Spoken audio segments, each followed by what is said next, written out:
ಮೋದಿ ಬಜೆಟ್ನಲ್ಲಿ ಮಧ್ಯಮ ವರ್ಗಕ್ಕೆ ಗುಡ್ ನ್ಯೂಸ್ ಅನ್ನು ಕೊಟ್ಟಂಥದ್ದು. ಬಜೆಟ್ನಲ್ಲಿ ಆದಾಯ ತೆರಿಗೆದಾರರಿಗೆ ಬಂಪರ್ ಗಿಫ್ಟ್ ಅನ್ನು ಕೊಟ್ಟಿದೆ.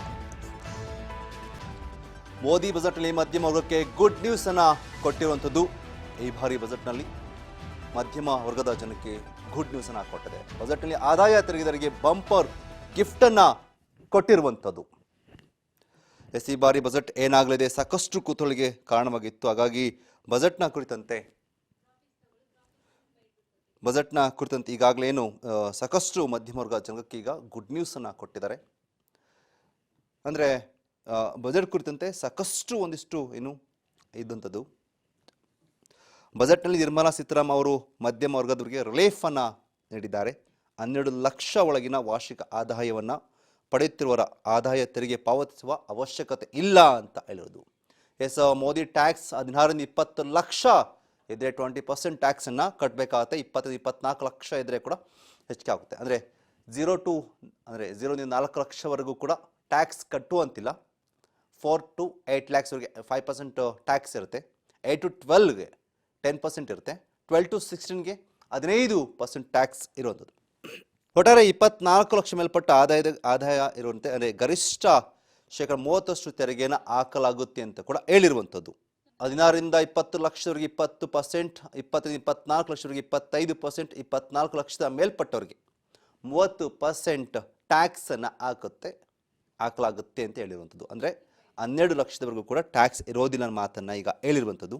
ಸೊ ನಿರೀಕ್ಷೆಯಂತೆ ನಿರ್ಮಲಾ ಸೀತಾರಾಮನ್ ಅವರು ತಮ್ಮ 8ನೇ ಬಜೆಟ್ನಲ್ಲಿ ಮಧ್ಯಮ ವರ್ಗದವರ ಬಹುಬೇಡಿಕೆಯನ್ನು ನೆರವೇರಿಸಿದ್ದಾರೆ.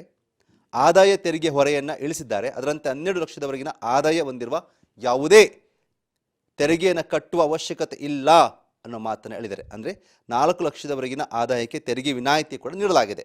The middle class provides strength for India's growth. This government, under the leadership of Prime Minister Modi, has always believed in the admirable energy and ability of the middle class in nation building. In recognition of their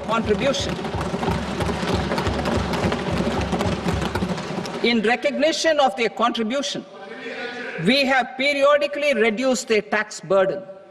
Right after 2014, the nil tax slab was raised to 2.5 lakhs of rupees, which was further raised to 5 lakh rupees in 2019 and to 7 lakh rupees in 2023. This is reflective of our government's trust on the middle class taxpayers. I am now happy to announce that there will be no income tax payable up to income of 12 lakh rupees.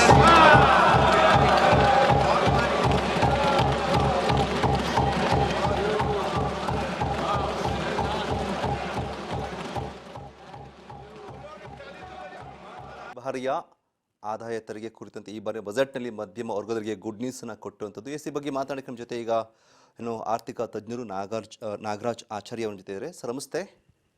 ನಮಸ್ಕಾರ sir, ಇವತ್ತಿನ budget ಬಗ್ಗೆ ನಿಮ್ಮ first opinion ಏನು sir? ಬಹಳಷ್ಟು ವರ್ಷಗಳ ನಂತರ ಮಧ್ಯಮ ವರ್ಗಕ್ಕೆ ಸಿಹಿ ನೀಡಿದ ಬಜೆಟ್ ಅಂತಾನೆ ಹೇಳ್ಬಹುದು. ಬಹಳ ಆಕರ್ಷಕವಾಗಿ ಹೊರಹೊಮ್ಮಿದೆ. ಕೇಂದ್ರ ಸರ್ಕಾರ ತನ್ನ ಚುನಾವಣೆಯಲ್ಲಿ ತನಗಾದ ಹಿನ್ನಡೆಯ ಕಾರಣವನ್ನ ಅರಿತು ಮಂಡಿಸಿರುವ ಬಜೆಟ್ ತರ ಇದು ಕಾಣಿಸ್ತಾ ಇದೆ. ಯಾಕಂದ್ರೆ ಕಳೆದ ಚುನಾವಣೆಯಲ್ಲಿ ಸಾಕಷ್ಟು ಹಿನ್ನಡೆಯನ್ನ ಅನುಭವಿಸಿತ್ತು.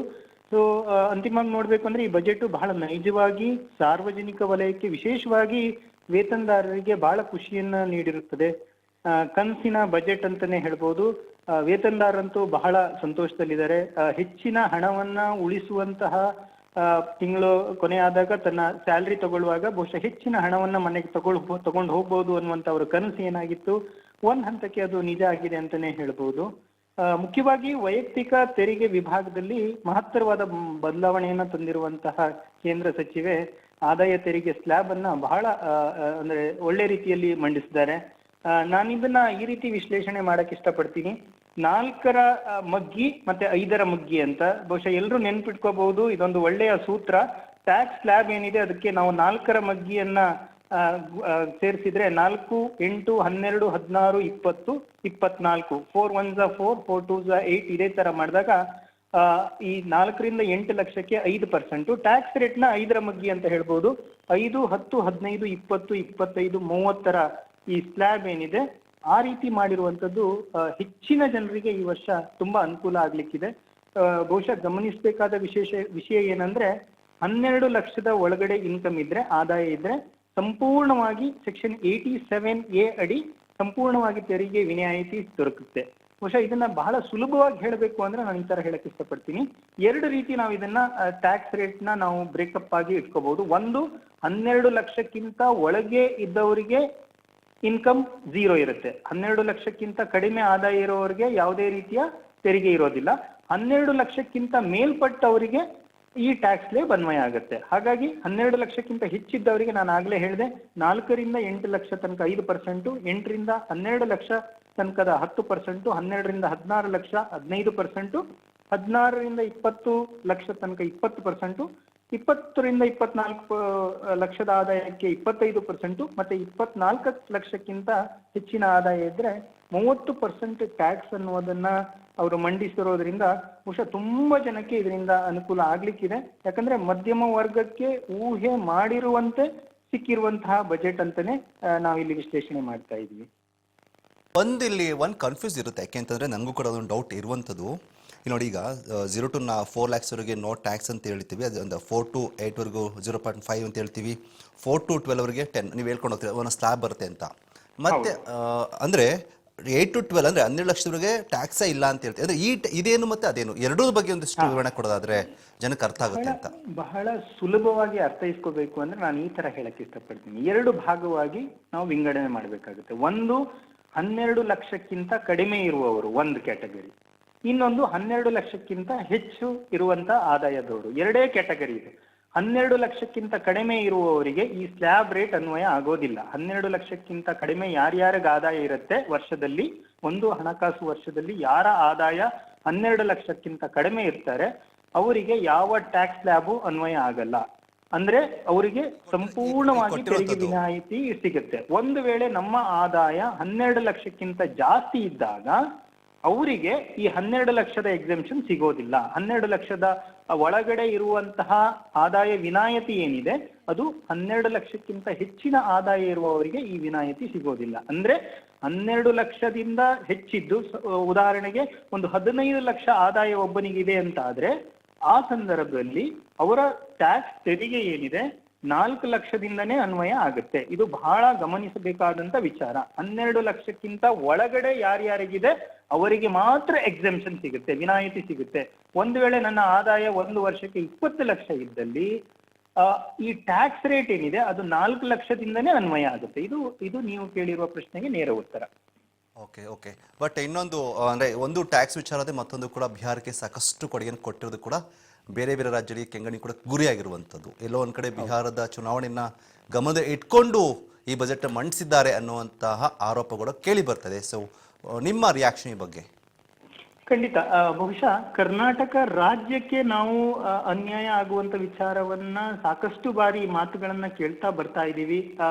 ಬಹುಶಃ ಈ ವ್ಯವಸ್ಥೆ ಹೇಗಾಗಿದೆ ಅಂದ್ರೆ ಕರ್ನಾಟಕ ಯಾವಾಗ್ಲೂ ಕೂಡ ಒಂದ್ ಹಂತಕ್ಕೆ ಸ್ವಲ್ಪ ಮಟ್ಟಿಗೆ ಕಡೆಗಣಿಸ್ತಾ ಇದೆ. ಬಹುಶಃ ಅದು ಉದ್ದೇಶಪೂರ್ವಕವಾಗಿಯೋ ಅಥವಾ ಇಲ್ಲಿನ ಜನಸಾಮರ್ಥ್ಯ ಅಥವಾ ಅವಶ್ಯಕತೆಗೆ ಅನುಗುಣವಾಗಿ ಮಾಡ್ತಾ ಇದ್ದಾರೋ, ಬಟ್ ಮೊದಲಿನಿಂದಲೂ ಕೂಡ ಕರ್ನಾಟಕಕ್ಕೆ ಈ ಒಂದು ತೊಂದರೆ ಅಥವಾ ಹಿನ್ನಡೆ ನಾವು ಕಾಣ್ತಾ ಇರುವಂತದ್ದು ನಾವು ಈ ಹಿಂದಿನಿಂದಲೂ ನೋಡ್ತಾ ಬಂದಿದ್ದೀವಿ.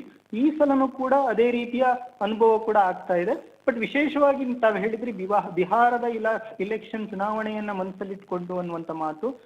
ನಾನು ಆಗ್ಲೇ ಹೇಳಿದೆ, ಕೇಂದ್ರ ಸರ್ಕಾರ ಚುನಾವಣೆಯನ್ನು ಕಳೆದ ಬಾರಿ ಕೂಡ ತನಗಾದ ಹಿನ್ನಡೆಯನ್ನ ಯೋಚನೆಯನ್ನ ಅರಿತು ಬಹುಶಃ ಮಧ್ಯಮ ವರ್ಗ ಮತ್ತೆ ವೇತನದಾರರನ್ನ ಖುಷಿಪಡಿಸಬೇಕು ಅನ್ನುವಂತಹ ಯೋಜನೆಯಿಂದ ಇಂಥ ಒಂದು ಬಜೆಟ್ ನ ನೀಡಿದ್ದಾರೆ. ಬಹುಶಃ ಆಕರ್ಷಕವಾಗಿ ಬಂದಿದೆ. ಉದ್ದೇಶ ಚುನಾವಣೆಯನ್ನ ತಲೆಯಲ್ಲಿ ಇಟ್ಕೊಂಡು ಇರಬಹುದು, ಬಟ್ ಕರ್ನಾಟಕಕ್ಕೂ ಕೂಡ ಅದೇ ರೀತಿಯ ಸ್ವಲ್ಪ ಮಟ್ಟಿನ ಅನ್ಯಾಯ ಆಗಿರೋದು ಸತ್ಯ ಕೂಡ ಇಲ್ಲಿ. ಓಕೆ, ವಸ್ತುಗಳ ಬಗ್ಗೆ ಯಾವ ವಸ್ತುಗಳ ಬೆಲೆ ಕಡಿಮೆ ಆಗಿದೆ, ಯಾವ ವಸ್ತುಗಳ ಬೆಲೆ ಹೆಚ್ಚಾಗಿದೆ ಈ ಬಜೆಟ್ ನಲ್ಲಿ ಅಂತ?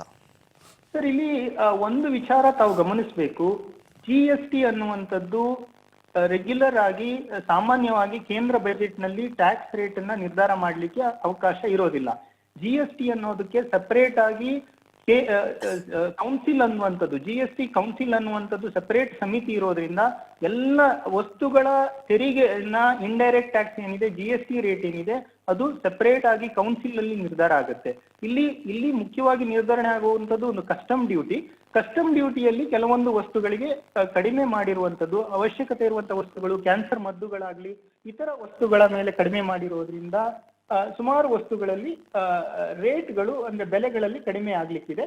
ಬಟ್ ಮುಖ್ಯವಾಗಿ ತಾವಿಲ್ಲಿ ಗಮನಿಸಬೇಕು, ವೀಕ್ಷಕರು ಗಮನಿಸಬೇಕು ಏನು ಅಂದ್ರೆ ಈ GST ರೇಟ್ ಅನ್ನುವಂಥದ್ದು ಆನ್ಯುವಲ್ ಬಜೆಟ್, ಕೇಂದ್ರ ಸರ್ಕಾರದ ವಾರ್ಷಿಕ ಬಜೆಟ್ ನಲ್ಲಿ ಮಂಡಿಸಲಾಗೋದಿಲ್ಲ. ಅದಕ್ಕೆ ಸಪರೇಟ್ ಆಗಿ ಒಂದು GST ಕೌನ್ಸಿಲ್ ಇರೋದ್ರಿಂದ ಎಲ್ಲ ವಸ್ತುಗಳ ಟ್ಯಾಕ್ಸ್ ರೇಟ್ ಏನಿದೆ, GST ರೇಟ್ ಏನಿದೆ, ಅದು ಕೌನ್ಸಿಲ್ ನಲ್ಲಿ ಬಿಡುಗಡೆಗೊಳಿಸಲಾಗ್ತದೆ. ಹಾಗಾಗಿ ಈ ವಸ್ತುಗಳ ರೇಟ್ ಏನಿದೆ ಕಸ್ಟಮ್ ರೇಟ್ ಮೇಲೆ ಸ್ವಲ್ಪ ಕಡಿಮೆ ಆಗಿದೆ, ಕೆಲವೊಂದು ವಸ್ತುಗಳಲ್ಲಿ ಹೆಚ್ಚಾಗಿದೆ.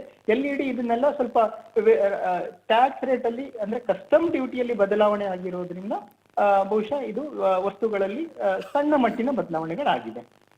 ಓಕೆ, ಮತ್ತೊಂದು ಗಮನಿಸಬೇಕಾದ್ರೆ ಈ ಬಾರಿಯ ಬಜೆಟ್ನಲ್ಲಿ ಪೆಟ್ರೋಲ್ ಕೂಡ GST ಅಂಡರ್ ಬರುತ್ತೆ ಅನ್ನುವಂಥ ಮಾತು ಕೂಡ ಚರ್ಚೆ ಕೂಡ ಇತ್ತು. ಬಟ್ ಅದು ಕೂಡ ಹುಸಿಯಾಗಿದೆ, ಏಕೆಂದರೆ ಮತ್ತೆ ಅದು ಬಂದಿಲ್ಲ ಆ್ಯಕ್ಚುಲಿ. ಸೊ ಈ ಬಗ್ಗೆ ನಿಮ್ಮ ರಿಯಾಕ್ಷನ್ ಅಥವಾ ನೀವು ಏನು ಹೇಳ್ತೀರಿ ಈ ಬಗ್ಗೆ? ಪೆಟ್ರೋಲ್ ಮತ್ತೆ ಲಿಕ್ಕರ್ಗೆ ಏನಾಗ್ತಾ ಇದೆ ಅಂದ್ರೆ ಬಹುಶಃ ರಾಜ್ಯ ಸರ್ಕಾರಗಳಿಗೆ ಕೆಲವೊಂದು ಆದಾಯ ಬೇಕಾಗುತ್ತೆ. ಅಂದ್ರೆ ಇಲ್ಲಿ ಎಲ್ಲವನ್ನ ಕೇಂದ್ರ ಸರ್ಕಾರಕ್ಕೆ ತೆಗೆದುಕೊಂಡು ಹೋದ್ರೆ ಅಲ್ಲಿಯ ಹಂಚಿಕೆಗಳಾಗ್ಲಿ ಅಥವಾ ಕೆಲವೊಂದು ವಿಚಾರಗಳಲ್ಲಿ ಆಲ್ರೆಡಿ ಮನಸ್ತಾಪಗಳಿರೋದ್ರಿಂದ ರಾಜ್ಯ ಸರ್ಕಾರಗಳೇ ಈ ವಿಚಾರವನ್ನ ವಿರೋಧ ಮಾಡ್ತಾ ಇರೋದ್ರಿಂದ ಲಿಕ್ಕರ್ ವಿಭಾಗ ಮತ್ತೆ ಈ ಎರಡೂ ಅಂಶಗಳನ್ನು ಕೂಡ ಸದ್ಯದ ಪರಿಸ್ಥಿತಿಯಲ್ಲಿ ಹಾಗೆ ಕಂಟಿನ್ಯೂ ಮಾಡಿದ್ದಾರೆ. ಬಹುಶಃ ಮುಂದಿನ ಅದು ಅಷ್ಟು ಸುಲಭವಲ್ಲ ಕೂಡ, ಯಾಕಂದ್ರೆ ಈ ಎರಡು ವಸ್ತುಗಳು ಆ ಕಡೆ ಮೂವ್ ಆದ್ರೆ ಬಹುಶಃ ರಾಜ್ಯ ಸರ್ಕಾರಗಳಿಗೆ ಆದಾಯ ಯಾವುದೇ ರೀತಿಯಲ್ಲೂ ಬರುವಂತ ಸಾಧ್ಯತೆ ಇಲ್ಲ. ಹಾಗಾಗಿ ಎಲ್ಲ ರಾಜ್ಯಗಳು ಈ ಒಂದು ಪ್ರಸ್ತಾವನೆಯನ್ನ ವಿರೋಧ ಮಾಡ್ತಾ ಇರೋದ್ರಿಂದ ಕೇಂದ್ರ ಸರ್ಕಾರಕ್ಕೆ ಎಲ್ಲ ರಾಜ್ಯ ಸರ್ಕಾರಗಳನ್ನ ವಿರೋಧಿಸಿ ಈ ನಿರ್ಧಾರವನ್ನು ತೆಗೆದುಕೊಳ್ಳುವುದು ಬಹಳ ಕಷ್ಟಕರ. ಹಾಗಾಗಿ ಬಹುಶಃ ಇನ್ನೂ ಕೆಲವೊಂದು ವರ್ಷಗಳ ಕಾಲ ಈ ಒಂದು ಏನಿದೆ ನಾವು ಈ ಪ್ರಪೋಸಲ್ ಏನಿದೆ ಇದನ್ನ ಸಾಕ್ಷೀಕರಿಸಲಿಕ್ಕೆ ಬಹಳ ಕಷ್ಟ ಆಗ್ಬಹುದು ಅನ್ನೋದು ನನ್ನ ವೈಯಕ್ತಿಕ ಅಭಿಪ್ರಾಯ.